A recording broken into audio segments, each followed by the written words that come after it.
চাইতে বড় হচ্ছে যে অনেক দামি গিফট তো আমি পেয়েছিলাম, মানে গিফট না, সবচেয়ে লুটপাট করা জিনিস আমি পেয়েছিলাম একদম দামি, যেটা অমূল্য।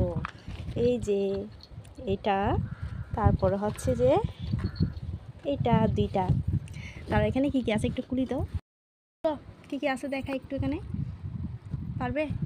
এই যে একদম গোল্ড রিং, একদম দামি জিনিস তো আমি পেয়ে গিয়েছি। বাকিরা তো সবাই এমনি অল্প স্বল্প জিনিস পাইছে, যেগুলো হচ্ছে যে মানে জিনিস লাগে না, অপ্রয়োজনীয়। তো যে প্রথমত এটা পাইছি গোল্ড রিং, তারপর হচ্ছে একটা গোল্ড চেন।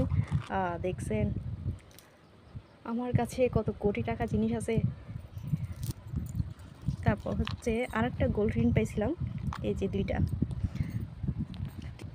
তো দেখতে পাচ্ছেন সবচেয়ে সেরা একদম দামি জিনিস হচ্ছে যেগুলা, তো এগুলো আমি পেয়ে গিয়েছিলাম লুটপাট করার সময়। আজকে 1 বছর পূর্ণ হলো। তো আজকের এটা কী দিবস সেটাও জানি না, আর সব কিছু আমার কাছে স্মৃতি, একদম সব কিছু। আহা, আমাকে কেউ আবার হাইজাক করতে আসিয়েন না। তো এই যে কোটি কোটি জিনিস, এত টাকার জিনিসগুলো দেখে